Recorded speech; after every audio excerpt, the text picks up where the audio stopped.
بسم اللہ الرحمن الرحیم۔ سورۃ الانفطار کے اندر اللہ رب العالمین کا فرمان مبارک ہے، یا ایھا الانسان ما غرک بربک الکریم۔ فرمایا اے میرے بندے، اے انسان، ما غرک بربک الکریم، تم اپنے کریم رب کو چھوڑ کر،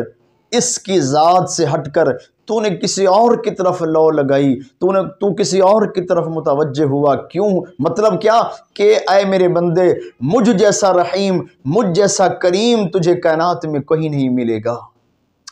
مجھ جیسا رحیم، مجھ جیسا کریم تجھے کائنات میں کہیں ملنے والا کوئی نہیں ہے۔ بنی اسرائیل کے ایک عابد کا واقعہ ہے کہ ایک بادشاہ نے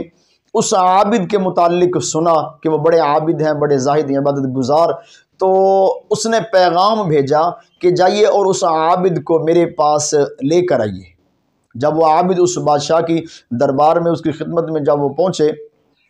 تو بادشاہ اس سے کہنے لگا کہ اے اللہ کے بندے، آپ ہر وقت اللہ کی یاد میں مستغرق و محو رہتے ہیں، تو میں چاہتا ہوں کہ آپ یہاں میرے پاس رہیں، تو آپ کی صحبت کی وجہ سے میں بھی چاہتا ہوں کہ میں یاد الہی میں، ذکر الہی میں مصروف و محو رہوں، تو آپ مہربانی فرما کر یہیں میرے پاس آپ قیام فرمائیں۔ تو وہ عابد فرمانے لگے کہ بادشاہ، تیرا ارادہ، تیری نیت تو اگرچہ بہت اچھی ہے، لیکن میں تم سے ایک سوال پوچھتا ہوں، مجھے اس کا جواب دو کہ اگر ایک دن تم اپنے گھر میں، اپنے کمرے میں اگر تم داخل ہو اور میں تمہاری کسی باندی، کسی لونڈی کے ساتھ اگر رنگ رلیاں منانے میں اگر مصروف ہوں، تو بتاؤ تم کیا کرو گے؟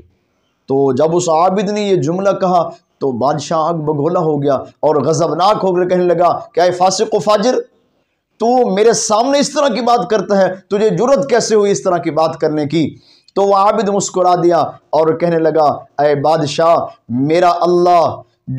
جو رحمان بھی ہے، جو رحیم ہے، جو کریم ہے، اگر وہ رب مجھے دن میں اگر 70 مرتبہ بھی اگر گناہ کرتا ہوا دیکھے تو پھر بھی وہ مجھے اپنے در سے دھتکارتا نہیں ہے، وہ مجھ سے اپنے دروازے سے دور کوئی نہیں کرتا، وہ مجھے اپنی رحمت سے محروم نہیں کرتا، وہ فوراً مجھے کسی عذاب، کسی سزا میں مبتلا نہیں کرتا، وہ اپنے رزق کے خزانے بند نہیں کر دیتا، وہ اپنے فضل و کرم کے، اپنی رحمت کے دروازے مجھ پہ بند نہیں فرماتا۔ اے بادشاہ، میں اس رحیم و کریم کا دروازہ چھوڑ کر تیرے در پہ کیوں آن پڑوں کہ تو نے تو ابھی مجھے گناہ کرتے دیکھا ہی نہیں ہے، صرف میں نے بات کہی اور تو اتنا آگ بگولا ہو گیا اور تو مجھ سے اتنی متنفر ہو گیا۔ تو فرمایا اگر خدا نہ خواستہ تو مجھے گناہ کرتا دیکھ لیتا تو پھر تیرا معاملہ کیسا ہوتا؟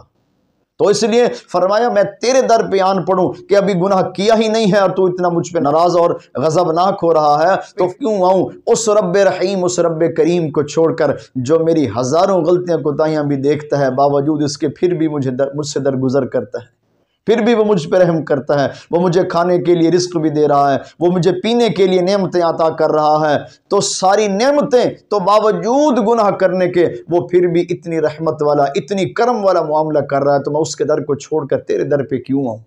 کہ وہ ہر نیک پر بھی نگاہ کرم فرما کے بیٹھے ہیں، وہ ہر بد پر بھی نگاہ کرم فرما کے بیٹھے ہیں، وہ انسان ہیں، وہ جانور ہیں، وہ پرندے ہیں، وہ کیڑے مکوڑے، سمندروں کی مچھلیاں، وہ ہر چیز پر اپنی نگاہ، اپنی فضل و کرم ہر آن ہر وقت فرما کے بیٹھے ہیں۔ لا تاخذہ، اللہ کا فرمان ہے نا، لا تاخذہ سنۃ ولا نوم، فرمایا نہ تو اس کو نیند آتی ہے نہ ہی اس کو اونگ آتی ہے، بلکہ وہ ہر آن ہر پل اپنی مخلوق پر نگاہ کرم، نگاہ رحمت، نگاہ فضل و کرم فرما کر بیٹھے ہیں۔